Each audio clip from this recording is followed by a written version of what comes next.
What's up, people? It's another episode of the Giants, guys. And we got a jam-packed show for you today. Of course, we're interviewing David Wilson. We got Nikki in the house. We got Joe Becker popping in to chat us up a little bit because we know he's a great stand-up comedian. Thanks for tuning in. Let's get the folks in the house. I think Spartan Mike is like at the beach, so don't be jealous if you're not at the beach.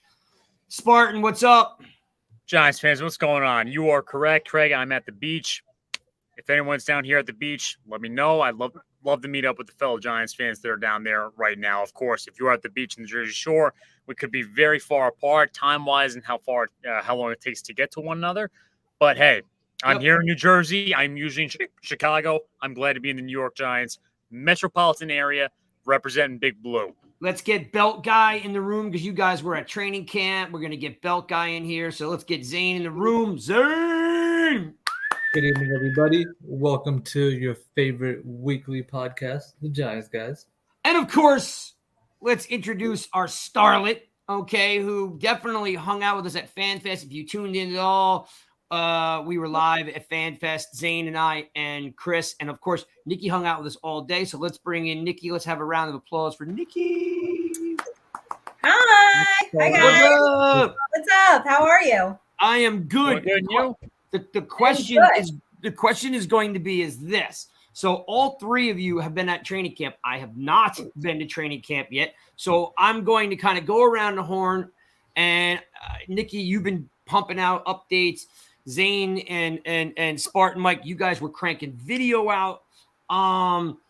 And there's so much to talk about in such little time since we have such a jammed show. So I'm going to start off. Spartan, you're at camp. What was the biggest impression overall, like, umbrella? What vibe did you feel about the Giants that maybe you didn't see last year? The front seven looks elite. Now, I'm not just talking about they're playing above normal. They're literally looking like they are running a show because, look, when I see the Giants' offensive line, a lot of times in years past, they look poor, and it's hard to get a gauge for how good the defense is doing when they're practicing against them. But I will say the offensive line did not look bad. It's just that front seven is really tenacious. And you also got Kayvon. He was looking great. Me and Zane were just looking at each other like, man, he is going to be an elite player for the New York Giants. And I couldn't believe how phenomenal he was. You mean the defensive front seven? Defensive front seven, absolutely. They're just shutting it down. Okay. Because you said front seven. I didn't know if you meant offense or defense. Zane, how about you? What was something that maybe jumped off the page, negative or positive? What did you see? Because you guys were there for a couple hours. You pumped out a lot of video. I think actually, Zane, you gave us one or two really good clips of Bellinger and Tibbs going at it. Give me something that jumped off the page for you. Yeah, that was a good one just to see DGB hold his own. So that's always nice. He's clear-cut TE1. There's no questions. I don't even think there's anybody else in that room at this time, to be honest with you.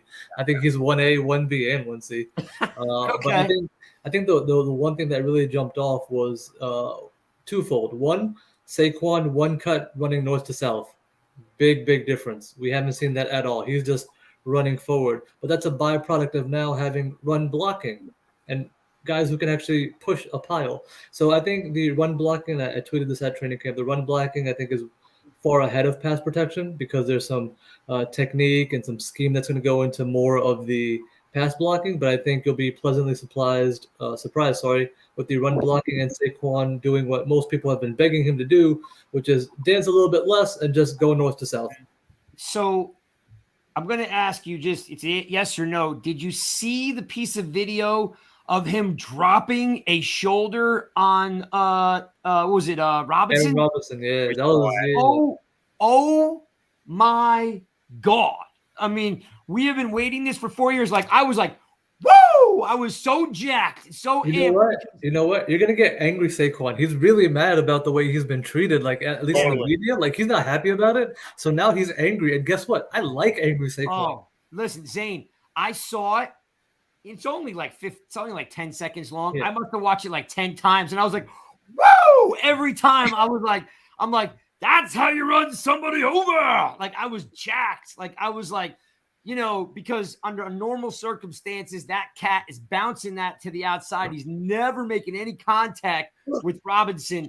I mean, he was like, have some of that. And I was like so happy for him, whether he's here or not. I felt like his destiny's in his own hands if he's going to run like that. Before somebody else jumps in, my favorite part about that video, go watch it. Right? My favorite part is after he gives him the shoulder, he's not looking north to south. He's looking at him drop to the ground before he turns his head. Yeah. So that was like happy angry. Like I did that on purpose. He gave him one of those Zane, one of them shoulder rolls. Like, kept watching him drop before he turned up. Feel like, yep, I just did that. Good stuff. All right. So, Nikki, now you've hung out with us now, like on the pod. You hung out with us at MetLife all day. We such enjoyed your company, and I know you were there today pumping a bunch of stuff out. Mm-hmm. What did you see? Because here's my thing, Nikki. Spartan is definitely part of the problem, and I say that with love because I love Spartan. But like everyone's like, oh, he sucked. This guy sucked. This guy sucked. And I always find that, like, you know what? Like, we don't know what they're actually running or what they're trying to accomplish. Someone wrote a tweet today and said, maybe they're just trying to see if Adoree Jackson can catch because he drops every interception on the planet. What did you see today that either surprised you negative or surprised you positive? Well, first, Mike, where are you at the Jersey Shore? I'm in Lavalette, so just a little bit north of the seaside right now. Okay. All right. You're not too far. Not too far. I'm like 45 minutes from me. Not too far. My biggest takeaway, yes, Zane, I agree with you. I was going to say that. You can now see that Saquon is one cut and he is running right up the middle, which is great to see. Honestly, my biggest takeaway is that Giants fans are damn dramatic, and I am so sick of the goddamn negativity that I am seeing on my timeline. Everybody shut up, okay? Because you know what Brian Daboll said today, and honestly, when you listen, we went and he did a flyby in his press conference. He loved that shoulder drop. He freaking loved it, okay? I am so over these Giants fans. It's like you pull up your feed and they're like, oh my God, Daniel Jones is the worst thing ever in the world. Oh, no, he's the best thing ever. It's, first of all, Adoree Jackson is catching the interception. So I don't know where that's coming from. I'd also love to know what these people see because we must have like different sets of eyes. And for the record, today the offense was playing with cards. So everybody calm down. The ball was going wherever it was supposed to go, whether they were covered or not. There was no decision-making today, okay? I just want to make that very, very, very clear. Yeah. And the reason I say Giants fans are dramatic is because the Tyrod Taylor snap, he was only in there because Brian Daboll said, I wanted to talk to Daniel Jones. I did not want to stop practice. And oh, by the way, I learned this in Buffalo. You do this with your backup quarterback so that it feels like it's like real game. This is what's going to happen. So honestly, Giants fans, you're really pissing me off. I'm sick of it. Yeah, there is a lot of drama because, and I've said this on numerous occasions, like you just don't know what they're working on. It could easily be feed this route all day long. Let's see how the defense responds. It could easily be like, I just want to see how the receiver makes these breaks. So let's rewind 3 days to the Galladay thing that just took over FanFest. All right. What you see is two things, and Chris Sims actually kind of nailed it. You see Galladay run out. He slips a little bit out of the break, and he really doesn't really recover or try to recover. It's a little bit of a lazy break back to the ball. The ball is not a bad throw. The DB was on top of Galladay. In a normal circumstances, that is either a pick six or an interception. Okay, so one of two things. I don't quite think that he threw the ball away because I thought he would have put it in the bench. But people are like, it's a terrible throw. It's a terrible quarterback. He's up to no good again. Like, that's a smart play because if he threw that ball right into Galladay's hands, the DB was right on his back, would have stepped in front of it and went the other way. What he did was he threw it down the line, hoping that Galladay would continue to work back to the ball and actually maybe get positive yards. But we know that KG's a freaking diva at $74 million, and he's like this. I'm not running for that. We know how you feel, Craig, man. We know how you feel. And by the way, he did that today too. Like, it's the separation is an issue. It is an issue, and people need to stop pretending it is not an issue because it is. Like, this is the player that you're getting. The DB is on top of him, and he doesn't lay out. He doesn't try to make a catch. I have seen it 2 feet in front of me. So They gotta I stop. really. They gotta stop running comebacks with him. I don't know why that's the route call. I don't understand why we're running comebacks with that guy. I mean, Well, again, the you're DBs only are sitting on his comebacks, and the DBs have said it. Be like, yo, we know he's running comebacks. We're just sitting on him. That's the perfect. It's not a The stretch. fantastic example is the perfect thing. He But- just sat because he knew what it was. But keep in mind, you're watching one piece of video. Like that could have been the first route in practice. That could have been the last route in practice. You know what I mean? Like there's a lot of, context that goes into this and we don't know. So everyone's like off the rails on like how bad it was. 2 days ago, they said Jones went 15 for 17 or 15 for 18 with 2 touchdowns. No one says nothing. It's crickets. Yeah. Right.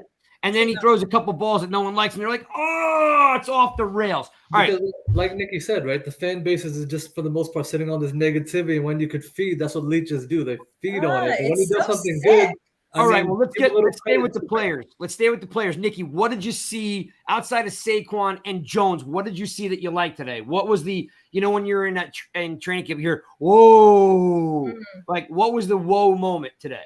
McKinney looks so good out there. Like he is so he is on point. Like he is so fast. He is catching everything. That secondary is going to be something. And that is why I said, if this defense can stay healthy, they will finish in the top 10. I stand by that. I predicted it 4 weeks ago. I am going to stand by that because this defense is not going to be as bad as people think that they're going to be. And you could feel it around this team, being around this team for a couple weeks now, and all the way through the end of August, I will be there. Like they are just all in on Wink and his philosophy, and they are just so pumped for all these blitz opportunities that they're going to get. So they're all in. I am excited for this defense. Spartan, what did you see? Give me something on the other side, since it's like Giant fans are nothing but negative. Give me something that, as I just asked Nikki, give me the whoa moment when you were there. Like Zane sent me a piece of video and he tweeted it out of Bellinger and Tibbs just locked up, stalemated, which was a perfect stalk block, 3-4 seconds long. What did you see? I'll just give you my flat and honest answer. Kayvon Thibodeau was all over the field, and he was making plays in the backfield consistently. And I have never – and look, I mean, I know, the Giants offense is trying to get everything together. I get that. But, I mean, Kayvon was all over that backfield, locking up Saquon, locking up Daniel Jones. He was looking tenacious out there, and I can't wait to see what that guy does on the field.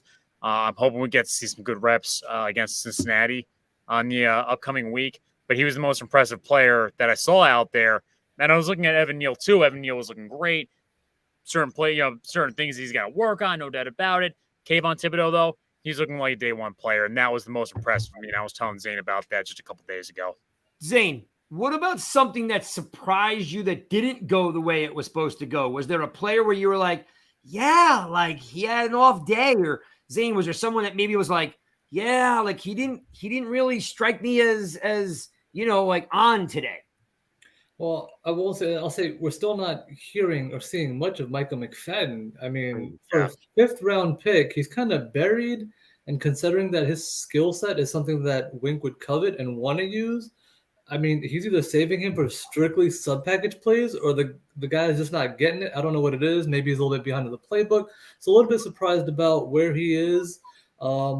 We haven't heard a lot of Rodarius Williams because he hasn't practiced so much. I know they are monitoring off the knee. He's a little bit high on the unofficial depth chart, so that part is surprising. I mean, if Robinson or Adoree Jackson, knock on wood, the guy misses at least 2 to 3 games every year, right? Hopefully he stays healthy.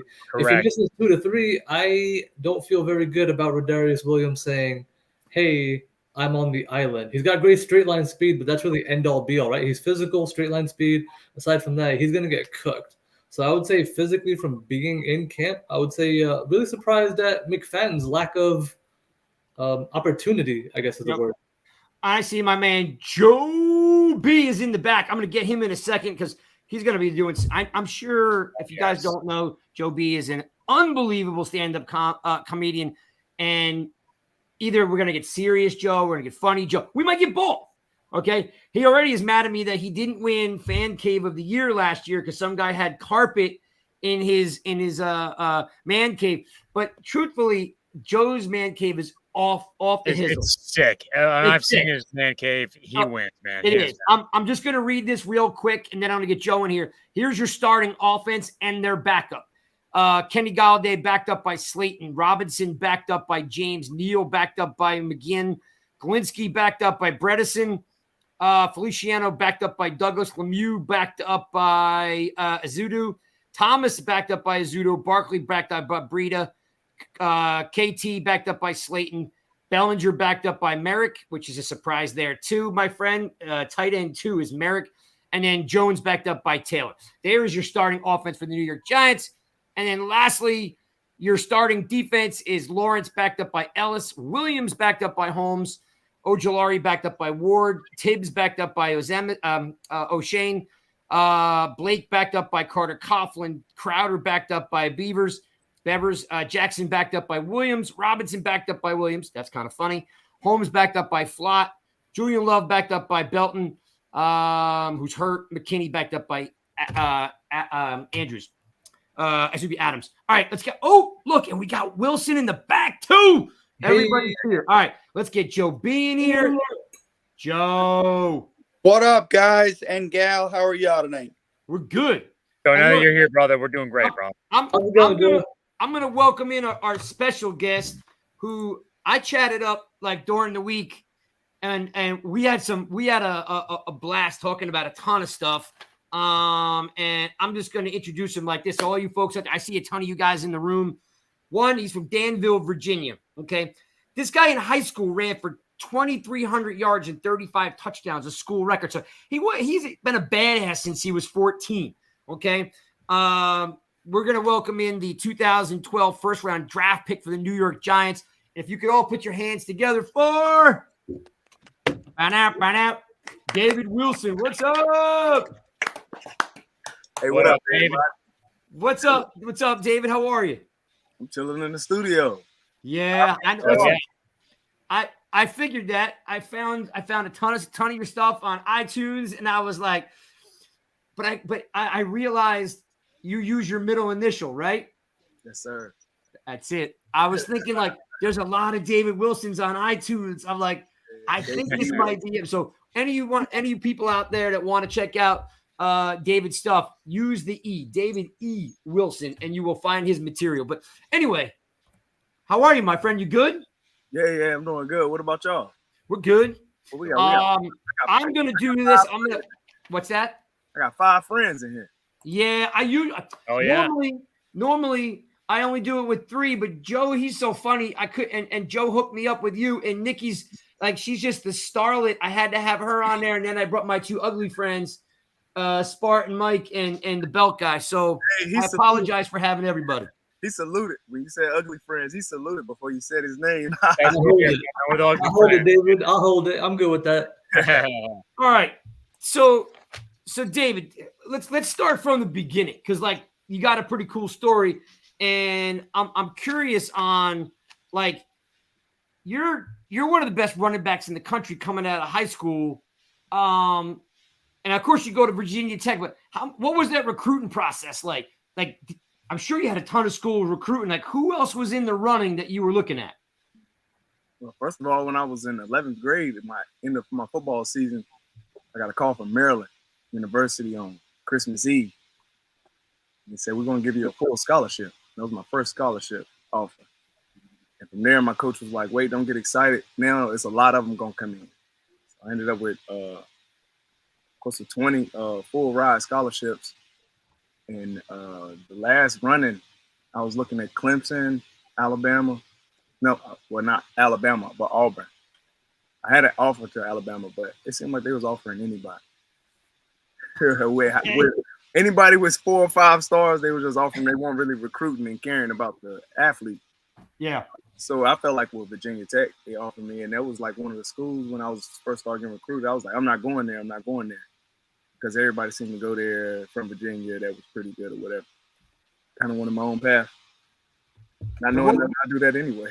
What was the decision why you went to Tech? Was it with the coach? You liked the campus? Like what was the deciding factor? So when I actually went up there for the visit, I had already had track meets and stuff up there, but meeting the whole coaching staff and the team and seeing how they carry the legacy of football, like seeing the Michael Vick Hall. And, Coach Beamer played there himself and was coaching there for a long time. And you don't want coaches switching in and out while you trying to have your 4 years. And that was happening a lot, and it's still happening a lot. Like, you'll get there and the coach not there no more. And transferring one is easy then.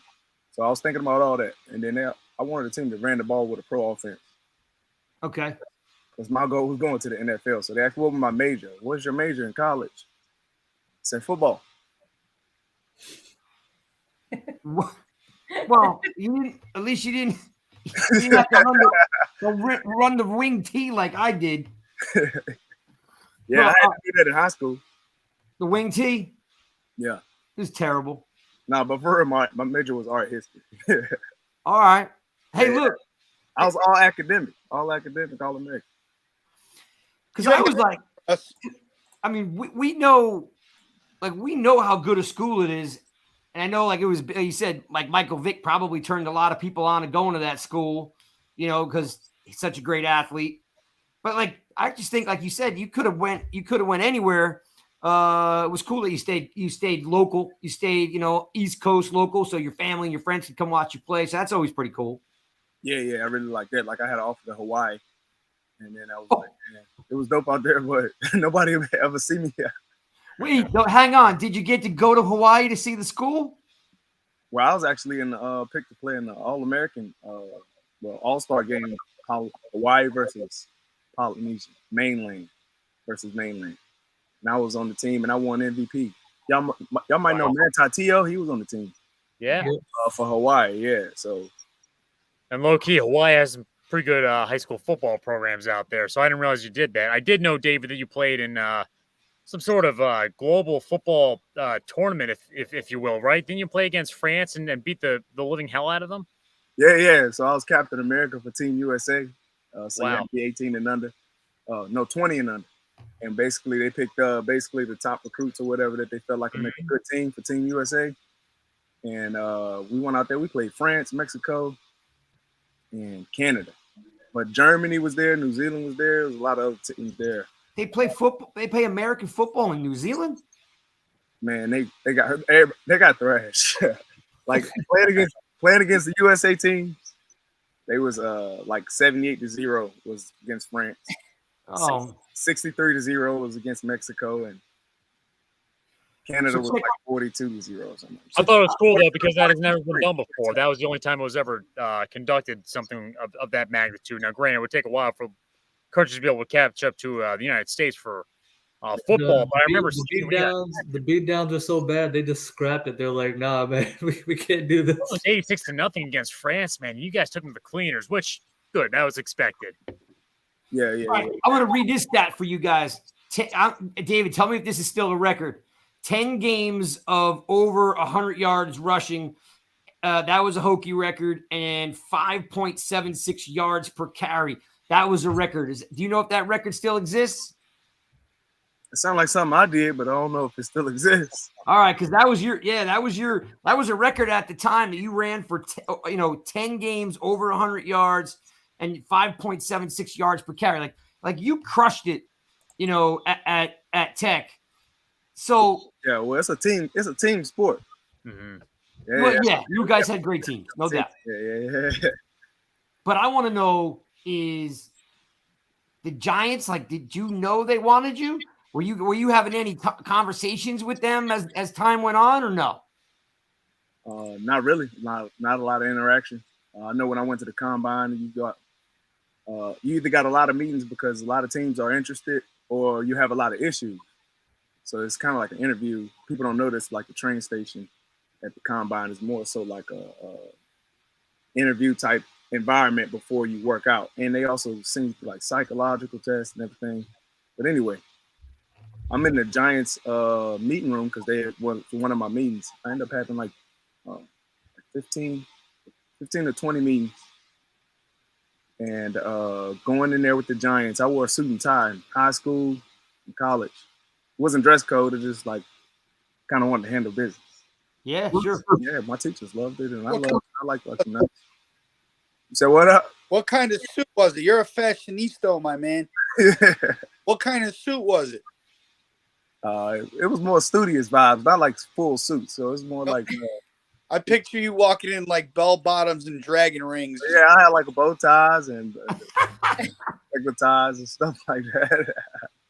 They were playing like this Wilson guy, man. He looks good. We got to give him an A. I feel like if you guys haven't seen David, like outside of like, football gear, he has like his own theme music that walks with him. There's a guy behind him with a boombox. Like, no, like it's like 70s, like walk down. Like, got pimp music that should be following. You're like Joe. I can just see like a little guy behind him with the real old school 80s boombox behind him. Yeah, like that, just like I that. can see it. Hey, but I'm in the meeting room with the Giants, and I walk in, first impression. I say, man, congratulations on winning the Super Bowl. And they stood up and clapped. And then I was like, oh, I wasn't expecting y'all to stand up and clap. Y'all the ones that won. And it was like, well, you're the only one that you're our last meeting, and you're the only one that congratulated or acknowledged us as Super Bowl champions. And that was only our interaction. The interview went well or whatever. And then, dude, I get the call. Like, listen, you walk in, it's new, maybe little butterflies going on, and you dressed all to the nines, and like this is Coach Coughlin right here. Like, oh yeah, fresh out of college. Like, yeah. Talk about a man who knows how to make an impression, and then they're like, yo, that's the guy. Yeah. Remember Charles Wade was in there, and Mira. Yeah, that room was packed. If I had to ask you if you thought they were going to draft you, like, did you have a feeling like it was going to happen, or where did you think you were going to go? Before my agent was telling me he was getting a lot of interest from the Bears in Tampa Bay. So he was saying, watch for those. Oh, yeah, Spartan Mike, he'd be up in your territory. Yeah, he would be. There's no doubt about it. It'd be nice having a somebody like you out there, because I'm all alone out there as a Giants fan out in Planet Chicago, man. So, by all means. But then I wouldn't be rooting for you, Dave. That's the only problem. Yeah, I think about it now. I'm like, man, that experience, the time that I had in NFL, wouldn't have been in a better city than New York. So, Dave, let me ask you, man, what was it like going to the New York Giants? They had just won a Super Bowl. You were the 32nd pick in the NFL draft. I mean, was it pretty surreal getting drafted by that team? It's like, man, this team just won a Super Bowl. We're a championship caliber team. I mean, what was that like? What was going through your head? Yeah, I was like, man, that speaks volumes that they picking me. They just won the Super Bowl. You think they got all the pieces they need? Well, think about it though. If you think about that team, David, they let Brandon Jacobs go, right? He signed with the 49ers. It was Bradshaw's, basically Bradshaw's show. He was the featured back. But I looked it up because I was curious. They had Andre Brown and Darrell Scott, on that roster. So it said a lot that the fact they went out and got you, because they had 3 other backs on that roster. So, like, they wanted you. There's no doubt about it, because they didn't need you because they had other backs. They definitely wanted you. Yeah, I don't any of those backs that were on the roster at the time were as fast as David Wilson. No. Dude, like, no. In fact, those guys couldn't run like he could run, man. No. They were powerful. They were good backs. And Bradshaw was a beast, but they weren't in a flat open field. I put my money on D. Will all the time. So all you folks out there, listen to the show. I can see a ton of you guys asking questions. I'm going to get to them in a minute, but I'm going to play this 30-second clip to show you my man, just in case for you young folks, in case you never saw David play. This is what made him one of the baddest men on the planet that year. Turn the first kick off 58 yards, gets another shot. An explosive rookie who has room to run. How about this? To the sideline. And thank you very much. David Wilson returns the favor.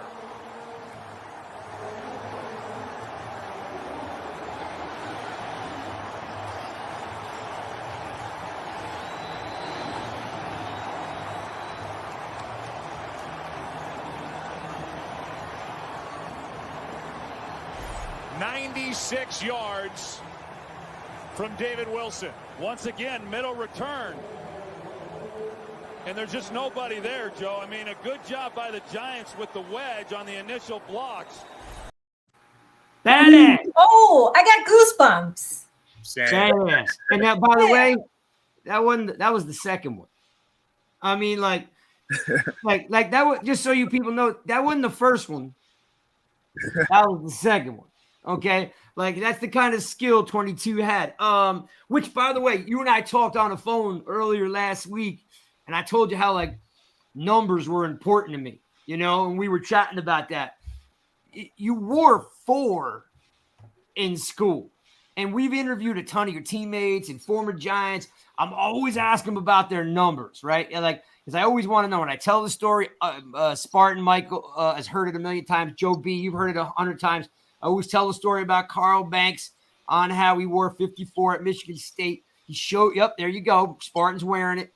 He shows up at training camp, and there's Andy Hedden going like this. What's up? What's up, first round draft pick? 30 grand, and you could have the number. And Carl Banks looks over to the equipment manager and goes, give me what's ever in the bag. He pulls in 58. He throws it to him, end of story. How do you get from 4 to 22? So you can't wear a single digit in the NFL at running back. So I have to pick another number. They automatically issue me number 34. And I was like, man, that's like a bigger back number. I'm more like slice to it. Yep. I wanted to keep that like electric look. What's a slice number then, David?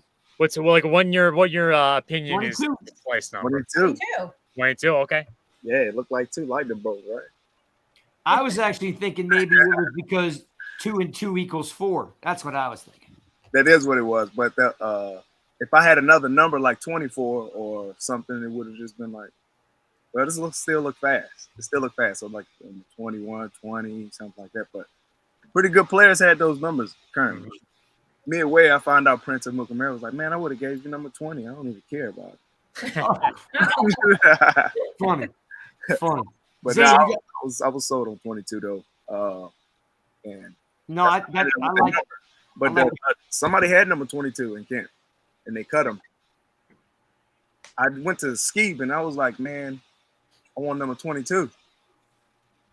The guy was on defense, so I'm figuring like maybe if we're not on the field at the same time, we'll come out. And he's like, we'll get you number 22. Somebody got it right now, but we'll get it to you. And then I remember going to practice and seeing the guy who had number 22. And then I came to the practice again, and he wasn't there. Oh, and they gave me number 22. They got rid of him just to get you the jersey, bro. They was like, I was feeling like that. First round draft pick. We're not going to give him 30. He gets whatever he wants. Yeah. Like, no, I think he could have got another number. I think it's more to it. he got a job instead, apparently. Yeah. Apparently he wasn't good enough. Zane, I know you had a couple questions. Zane, you want to jump in? Yeah, so one of the things I want to ask you about, it was part of that clip, right? We showed that clip of New Orleans.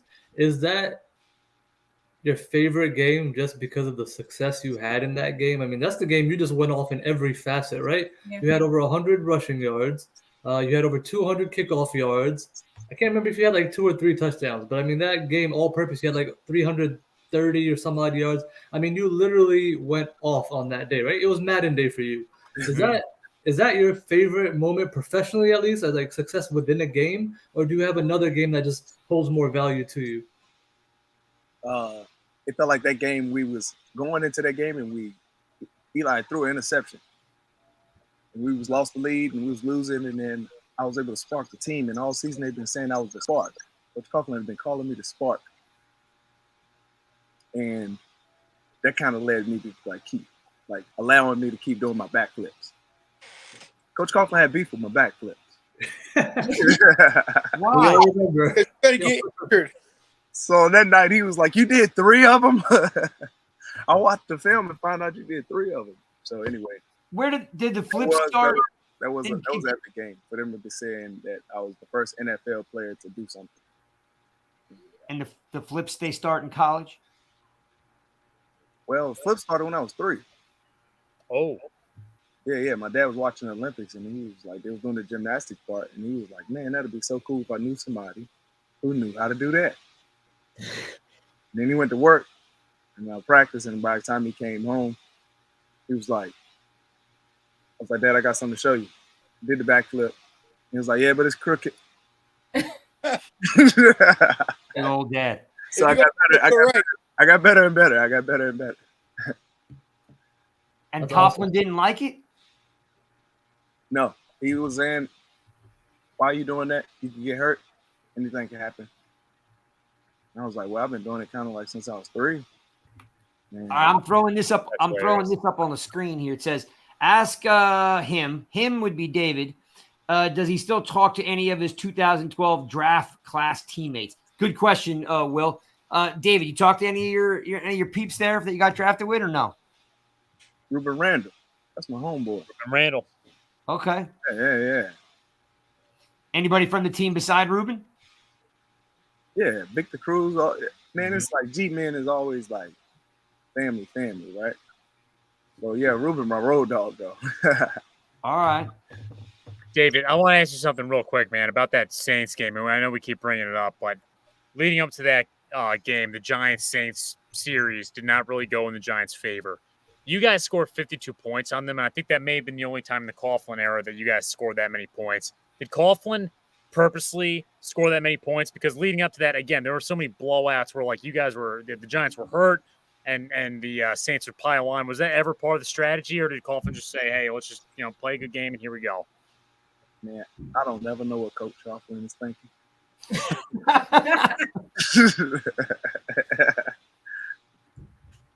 Fair enough. I don't know. Yeah. Take us a little bit inside now, right? Let's move away from game day. Game day, there's always preparation, right? Take us into the actual weeks of practices now. You're coming from Virginia Tech. You're stepping into a 2-time Super Bowl championship defense with some pretty successful big names, right? You got OC, you got Tuck, you got these big dogs who know, been there, all that good stuff.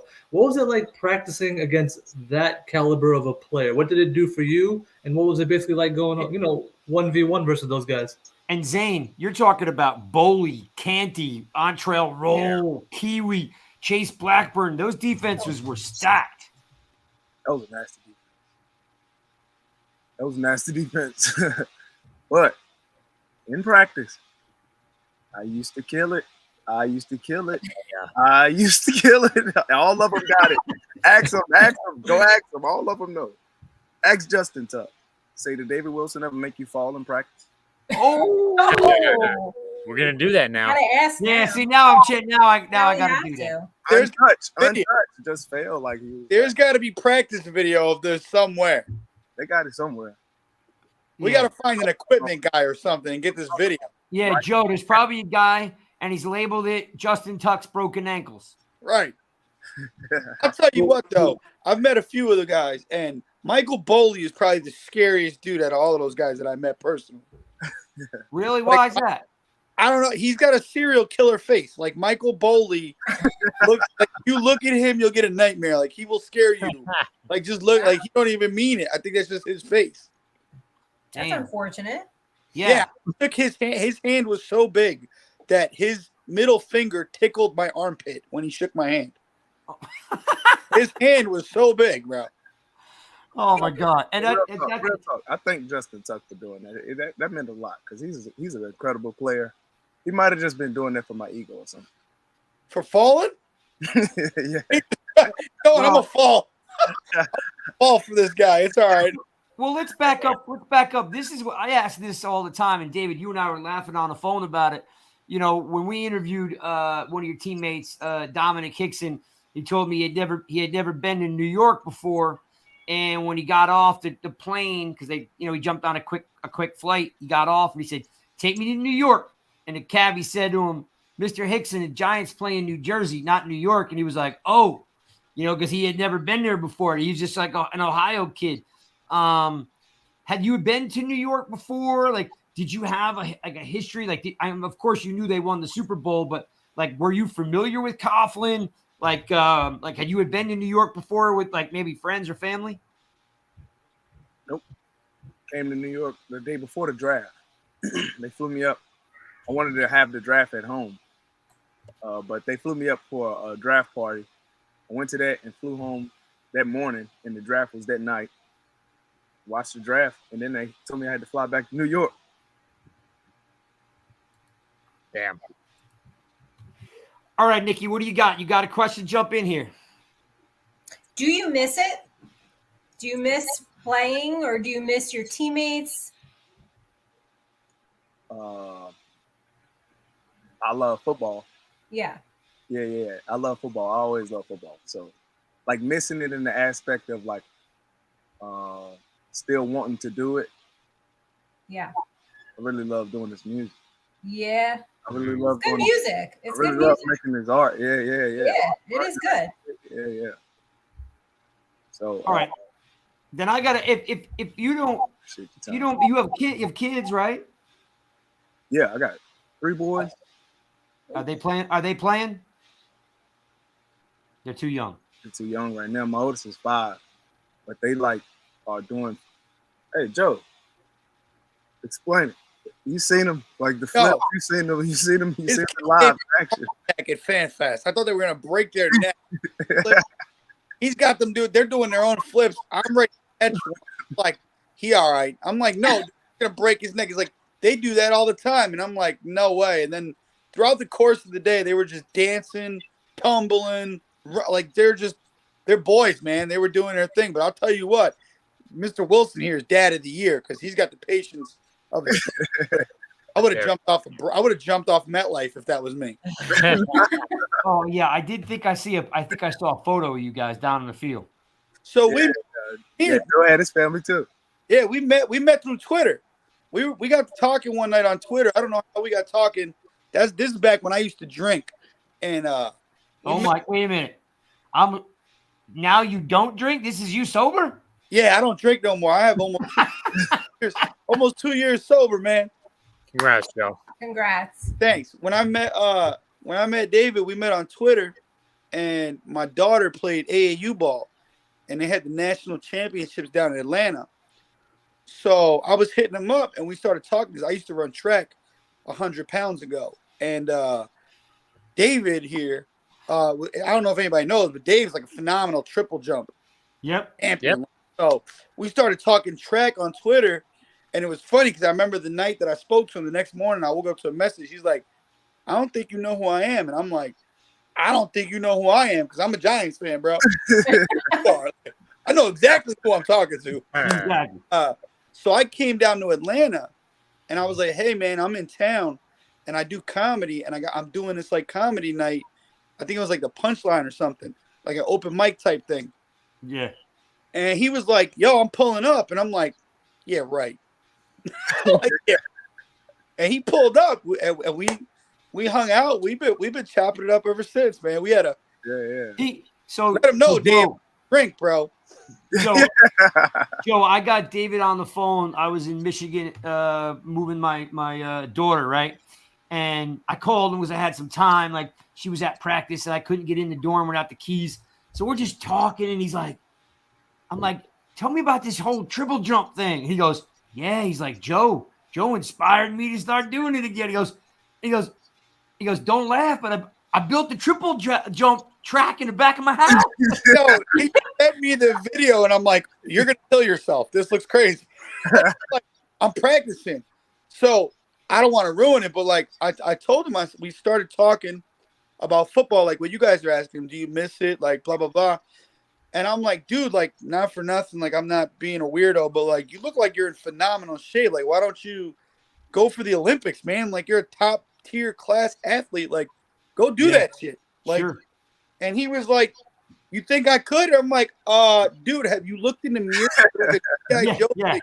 Like, go for it.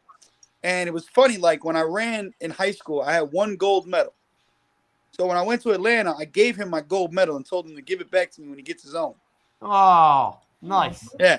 So he still got my gold medal, and I'm gonna blow it up on you real quick. So David here missed the qualifiers, right, by like a half a centimeter for the Tokyo Olympics. Oh, missed it by a stupid. You know what? I want to find that judge and punch him in the face. I feel like the sand went the other way, but whatever.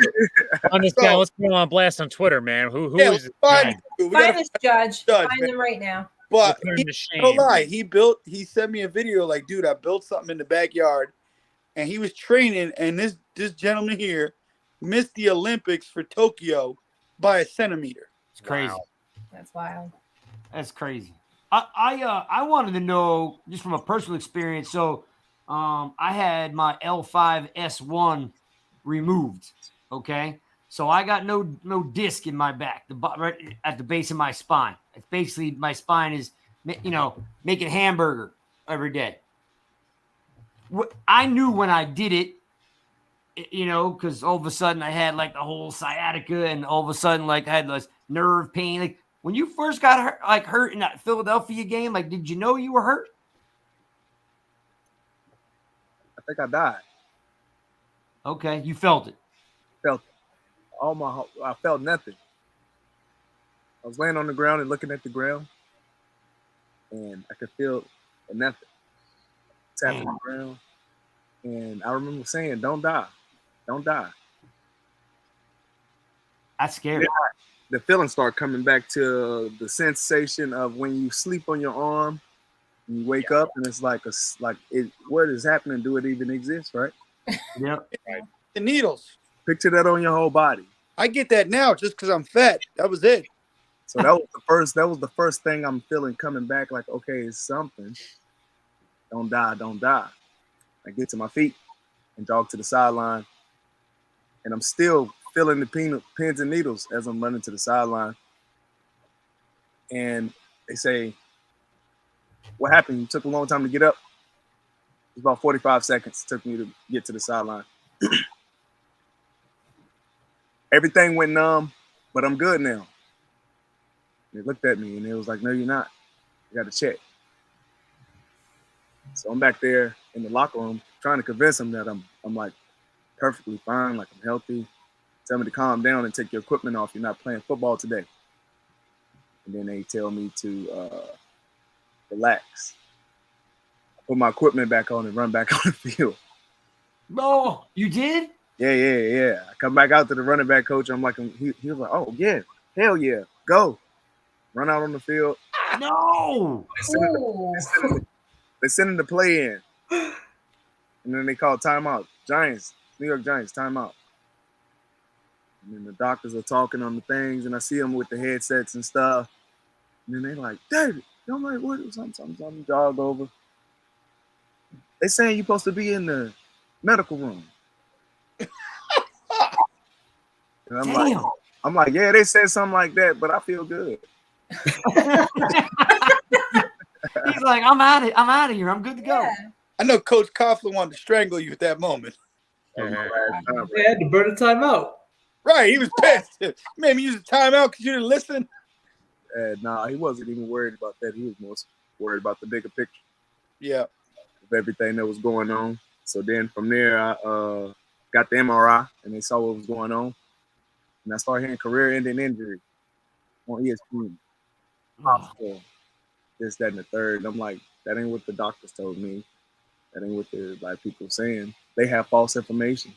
And then fake news, right? Fake news. Big problem, man. So then anyway, got to get a surgery. Doctor say you can play football if you get the surgery. All right, get the surgery. Still can't play. They got to clear me and wait for everything to heal. And then they finally cleared me for everything to heal, and I'm back at practice, and they like, this is it. This is him again. He's doing it. We hyped. We getting hyped for the season.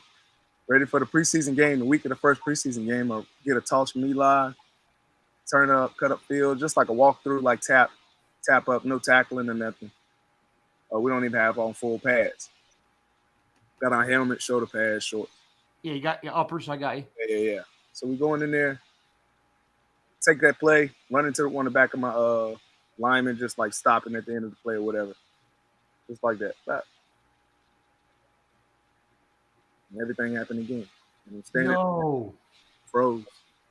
And I'm like, everybody like, "Yo, you good? And I'm like, it happened again. How did this happen again? It happened again. I remember I kept saying that until I got into Ronnie Barnes got me, he was walking me off the field, asking me about what happened, and I just kept saying it happened again.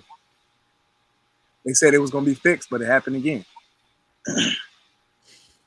And I was thinking, man, this is a walkthrough like type environment. This is not me trying to run over Cam Chancellor for a first down. Right. And I'm like, man, this must be really serious at that point. Go to the doctor and check everything. They say there's no movement on the MRI. You can tell what's newer or what's older on there. And they say there's no movement. And then I was like, oh, well, that's good, so I can play. And then it was like, not as bad because that means we didn't fix it. And that means you can experience this and end up pushing buttons or dead, paralyzed or dead. From a full speed contact sport like football and a running back position where you're running full speed through a hole about 3 feet wide. And I remember getting in the car, going in the town car. My driver, he knew like what was going on, but he didn't ask anything. He was like, I guess he just figured he'd see it on TV. But he was quiet. I was quiet. I get there, and then Ruben come running down. Boom, boom, boom, boom. He lived like two apartments down on the same floor. I'm going to my doc's appointment. He know I'm back. Knock, knock, knock. Yo, what up? What up? You good? I was like, nah, bro. They said I can't play no more. Whoa. I remember him standing looking out the window for 30 minutes. To the point where I left the room like, damn. But, yeah.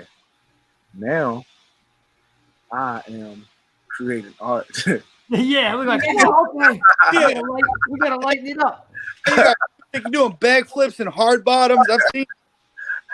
Seriously. Well, listen, I mean, Question, David, do you still follow the team or football at all, or are you just right now in your own world and that's just not a part of it anymore?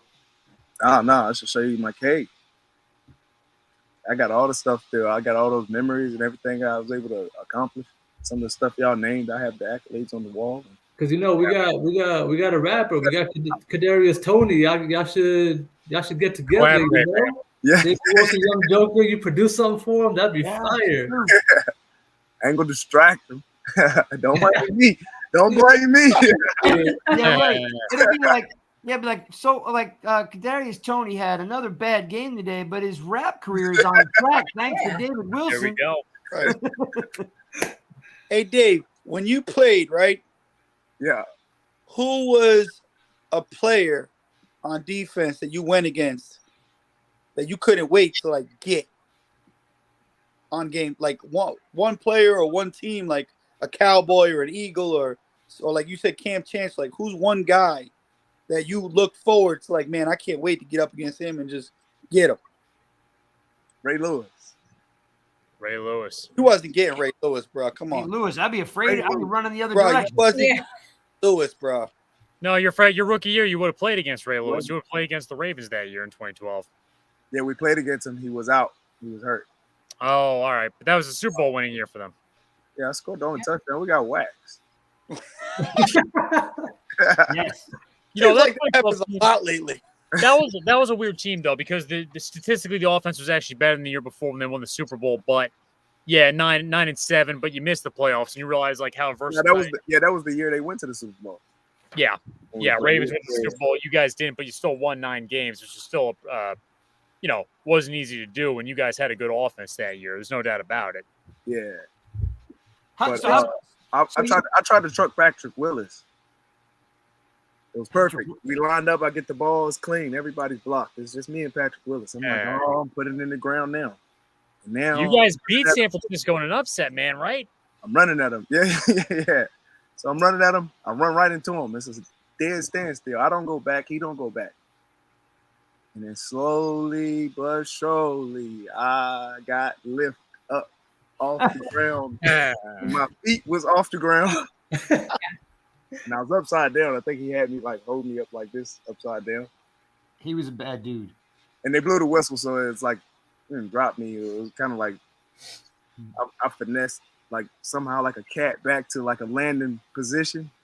I remember that. I was like, You were like, that cat was going to body slam me is what was going to happen. Yeah, I was ready to be on one of those Follies, what are they, Follies highlights? Y'all ever seen those? Yeah. Yeah. Polly's. Cartridges, yeah. He's about to be a Shaq to the fool. What was it like playing for Coughlin? It was fun. Because you know how you hear tons of stories like, I love him, I hate him, he was great, he was a tyrant. The whole thing being 5 minutes early is late. Like what was your impression? Because like you seem like a pretty disciplined guy, so it might have fit your MO. I know certain guys didn't like him, but I always like to ask guys because I hear great stuff about Coughlin. They loved him. If you were doing what you were supposed to do. I can tell you with coaches, they have concepts. And throughout my life, I'd always ended up with a coach whose concept, always ended up with a coach whose concept was go, faster, faster, faster, and buzz heads. If you make a mistake, make it full speed, right? And excuse these coaches if that wasn't their philosophy. These are my interpretation. But it was like, if you make a play, a mistake, make it full speed. Okay. No half-ass, right? So here we go.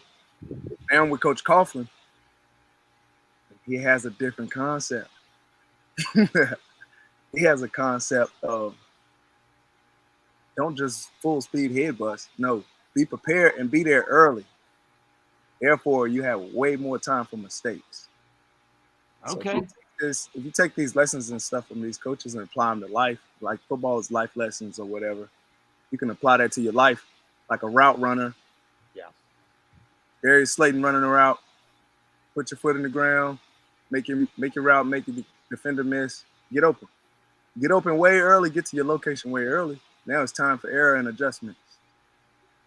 Be prepared. You do that in life, going to work, going to class, trying to set a goal and reach a goal. Be there early and be prepared. So you had a good experience when you're there. Make mistakes full speed too. Yeah.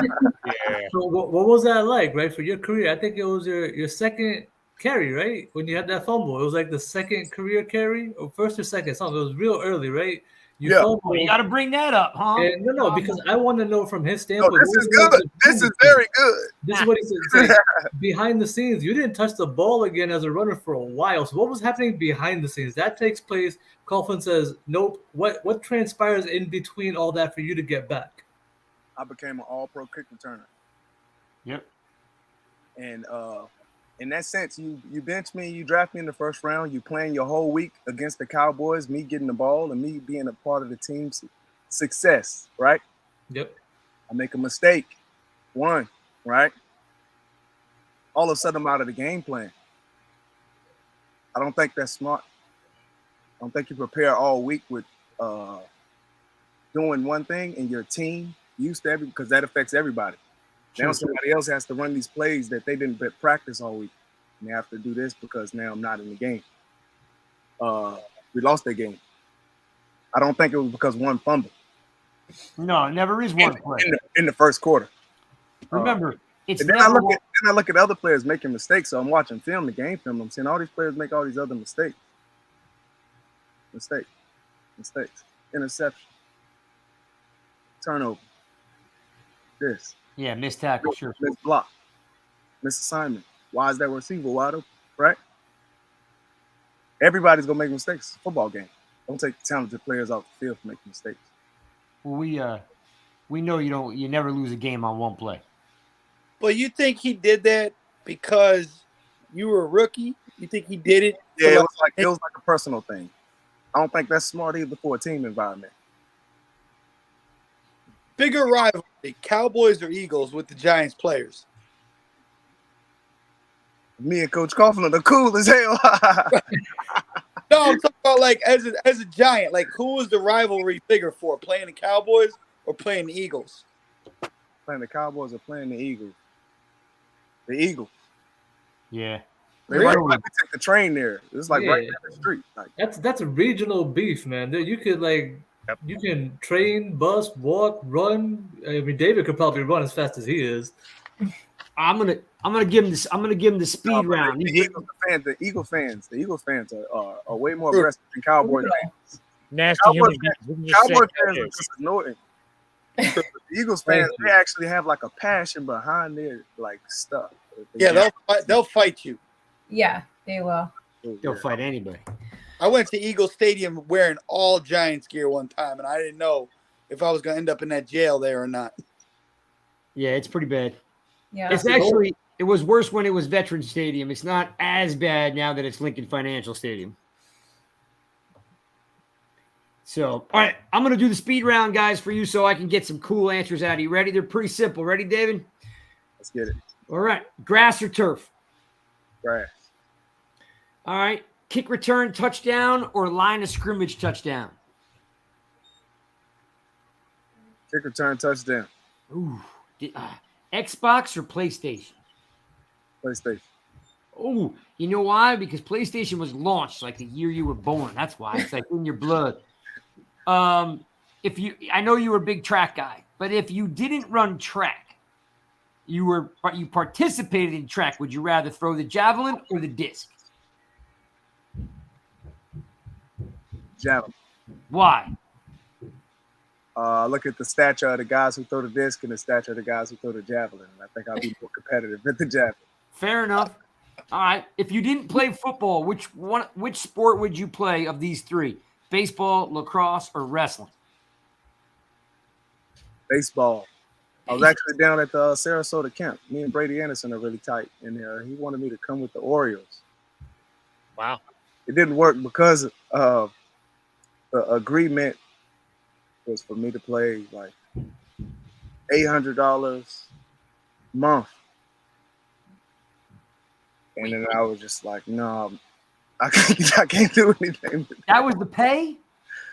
Yeah, to start where I had to start for the like minor league, but it was Yeah, like, $800 a month. It wouldn't be forever, but it would be like a term of like, I think he said like a year or 2 years.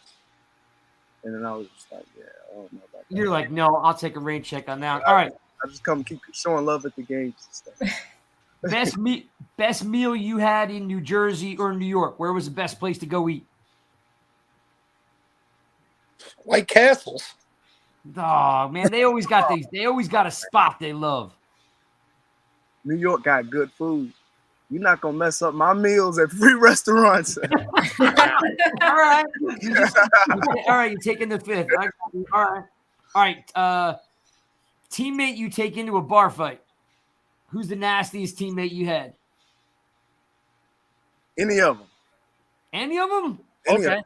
Come on, Victor Cruz. He just take the girls at the back and run. He don't fight nobody. Hey, that might help. Gonna need somewhere to recuperate after.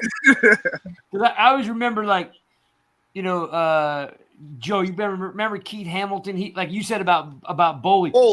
Keith Hamilton had that look. Like Keith Hamilton, his nickname was the Hammer. He looked like he just wanted to rip your head off, regardless. I was always like, dude, if I was in a bar, I'd be like, I want Keith Hamilton standing next to me. That dude was just mean looking. How about reverse, David? Teammate with the best sense of humor. The guy that pulls all the pranks. Oh, now that you worded with pranks like that. Eli. Everybody's been saying the same thing, man. Everybody says Eli. Really? He was on Saturday Night Live. He must have been doing something to earn that. He's been pranking people. Yeah. All right. Fair enough.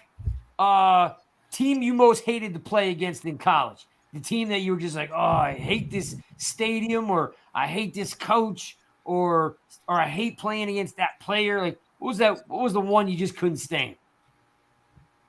Like a biggest rivalry?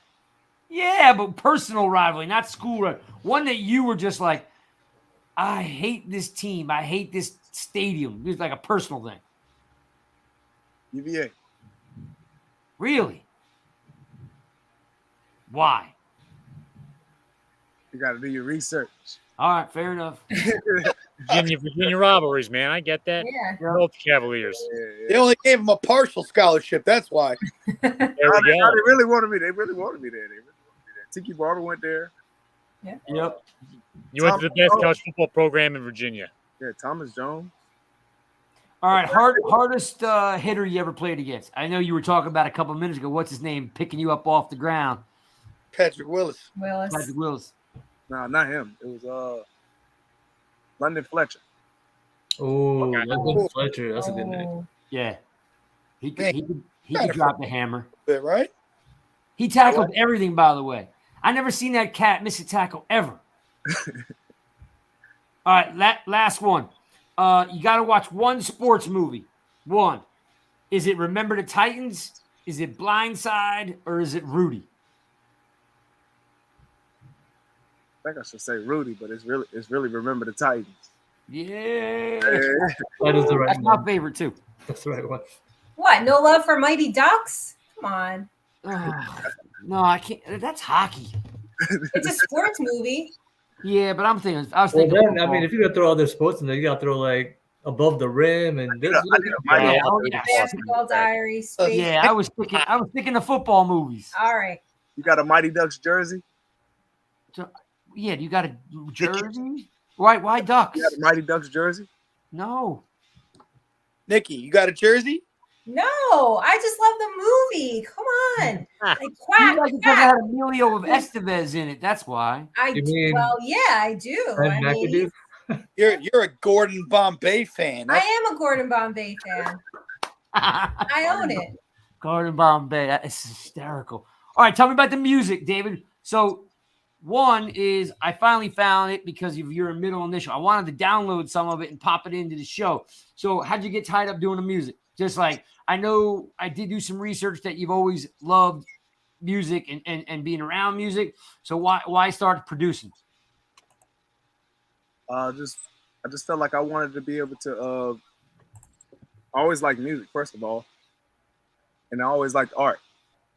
So from creating album art to making the beats and making visuals and coming up with these concepts and writing lyrics.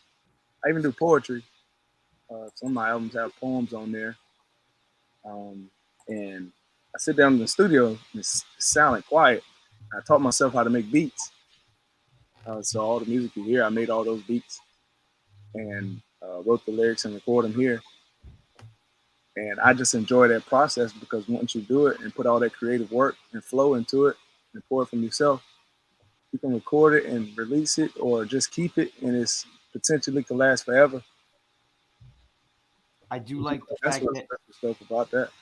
I do like the fact that the number 4 is in majority of what you do. I was like, I'm looking Everything. I'm on iTunes, right?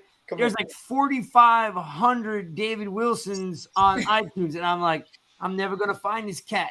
You know what I mean? So I'm like looking, and there his middle initials in there, right, Joe? And I'm like, I think this is him. And then I see like it's like a tribal love with number 4. He's got like 4 in the name and everything. I'm like, that's gotta be him, man. That's gotta be him. Yeah, that's me. Yeah, I even got a Christmas album. I got a Christmas album. Y'all make sure You y'all got a Christmas album. All We want to right. hear this, man. Rival Mariah over there. you never heard four Rudolph the Red-Nosed Reindeer? Yeah, no, it's for where my gift and for ho ho ho and for the season. That's a good. Yeah, I got all of them. Man. They're classics too, but they're original. All my music is original. I don't sample. I know how to sample, but I don't for my own personal music. But I also produce for other artists and other people that like. I create music for podcasts and YouTube advertisements and different stuff like that as well. So, man, I just really enjoy being able to be creative. You gonna if the boys play football, you gonna coach? Oh yeah, Show them how that's to do it. automatic. Even if I'm not on the field. Yeah. Exactly. My son decided to play football this year. It's his first year, and my son is like, he's not into sports at all. We've tried him at like soccer, baseball, he didn't want to do none of it. No basketball. All 3 of my daughters, highly competitive, play basketball. He wants no parts of it. So this year he's like, Dad, I want to try football. I'm like, all right. He thought it was flag, but he's too old, so it's tackle. You know, they had this 4'2", 60-pound kid as a D tackle today, trying to going against this lineman. My son's like, Dad, I don't know what to do. I'm like, kid, go for the knees. I don't know what to tell you. You're throwing his legs. Get a chop block, something. Get him out of the play, kid. Oh, that's funny. Hey guys, real quick, I'm gonna have to bounce right now. Yeah, well, we're wrapping up anyway. So you're listening to another episode of the Giants Guys. This will be up on Amazon Music. It's on Spotify. It's on iTunes. Oh, not on or that would be Apple Pods. You get it there. It'll be on YouTube tomorrow. Well, David, can we bring you back during the season because we want to talk about what you think about Barkley. We want to talk about more stuff when the season heats up. Will you hang out with us again when we get closer to the season? Oh yeah. He's my friend. I appreciate it, man. We love to have you back on. It's been awesome. Thanks for everybody for tuning in. I see all you guys in the show. News break. David's gonna be up at the home opener because he's gonna come celebrate my 40th birthday with me. So he's gonna be there. Oh, yeah. He's got no pressure, bro. No pressure. I feel obligated. There you go. It's just a feeling. It's gonna pass. Are we going out the night before? Yeah. I'm in town. Greg's paying for it. No, you already told me I have my black tie all ready to go. I had the hair all slicked back. There we go. We need a hair shot. I'm going to get my suit fitted this week. Craig, I didn't know you had the good hair. Craig, Hey. I got Emilio Estevez hair. You got that Vidal Sassoon, kid. That's hot oil treatments right there, bro. I only do that because they make fun of me. So they said at least once a show I'm supposed to do some kind of thing. It's like a background bet now. Let's go with the Elvis Presley movie that just came out, man. Yeah. You're looking good. Yeah, I know. I sold my soul to the devil a long time ago. All right, well, look, David, thanks for hanging out with us. We're going to bring you back in a couple weeks because we want to talk about Barkley more. Joe, always a pleasure. Joe, you got a show coming up? Yeah, August 21st, I'm headlining my headlining debut at the Syracuse Funny Bone. Ah! Hey. And I was so close to coming last time. Like, I'm going to get there. Even when I can't go, I always plug it, Joe. Full of it, bro. I already know you don't answer your phone. You don't come to shows. I get it. Goddamn, Craig. Come on, man. I'm surprised. Not true. I'm Joe, surprised. you know that's not true. You go, Craig, if I wanted to get treated like this, I'd talk to my wife, okay? Oh, Joe, you're killing me. You know what? I knew like Joe was going to come on and do some jokes. I didn't know they were going to be at my expense. Well, me and Dave joke privately, and the rest of them I don't really know. But yeah, you're open game. It's all good, dude. All right, Joe, I love you, man. Yes, sir. David, it's a pleasure. Like talking to you again. I know we chatted a little bit during the week. I definitely would love to have you back. Talk a little bit about Barkley and stuff like that. And then, because the next time I bring you back, I want to sample in some music, if that'd be okay. Yeah, that'll be fire. Yeah, because I ran out. I told you, I finally found it, and I was like, I gotta buy it and download it. I'm running out of time. Can we afford David Wilson to do something for the show? Can we afford David Wilson? We gotta find out what his running rates are. Maybe some little song, Yeah, maybe a 30-second clip. Do we have I can execute you with some intro music? Yeah, maybe. Give you a little flow right quick. All right, bring it. Okay, let's do it. Have your people call our people. Yeah, this is one of my songs. Forget it. You gonna play it? Is it Forget It with the number 4? Is it Forget It? Forget It. Yeah. Yo, Zane, you thought I was kidding. I'm like, all right, David Wilson. I'm like, oh yeah, every song has a number 4 and it's gotta be him. Yeah. I said, strong, captivating black man. See my face racing, never waiting, still running, gon' get it. Stop the weakness. Stop the madness. Stop the violence. Stop the riots and stop your crying. Keep your head up and look up and never give up. Keep your chin up for good luck because you're a winner. Believe the most so you can achieve. Some people be halfway finished and they leave. Eyes on the prize. Run, run, run. Get it. I know it hurt. Don't stop. No quit. That's got to be the intro for us. It's got to be like an intro for the show right there. You just heard the first round Giants draft pick of 2012, David Wilson from Virginia Tech, actually dropped rap on our show. Like, what other podcast? What other podcast out there has football players that you watch every week rap on their show? None, because only I bring you the best entertainment. I do. You know why? Because I got good friends. These are good people. All right. We love you guys. Thanks for tuning in. There's too many of you guys in the room to thank, so thank all of you for tuning in. David, we're going to bring you back. Joe, you should tweet me or DM me the whole schedule so I can promote it every week. I can promote it, what other shows you have. Nikki, thanks for jumping on and doing all the training camp stuff today. Zane, well, I've been with you all week pretty much, and you did a great job. So thanks for tuning in. This will be up on YouTube tomorrow and all those other great podcast platforms. We're OUT out. Peace. I'll see some of you guys on Sunday, I hope. Sunday. Oh, by the way, nygiantsrush.com. Check out everybody's work there. And yes, the podcast is the Giants Guys on all the channels. And yes, Joe will be at training camp. Nikki will be at training camp. Me and Chris will be at training camp on the 14th, which would be the end of the week. And I'm going to do something special because don't forget, Leonard Marshall shirts. We're selling those shirts so we can fill up the stadium as Leonard goes into the Ring of Honor on September 26th against Dallas. So hang on. We'll show it before I leave. Don't forget proceeds, right? Sales proceeds are going to his charity, his fund about protecting women on campus. Yes. Okay, so we made up the old school Giant logo. Here is the shirts. We want to fill up the stadium with the 70s when he goes into the Ring of Honor, and the proceeds is, as Jane said, goes to the Leonard Marshall Foundation, which creates a safer college campus. You selling those shirts? I am. Yep. I gotta get one. I'll give you one. Hey, wait a minute. Let's do an exchange, right? We get that outro.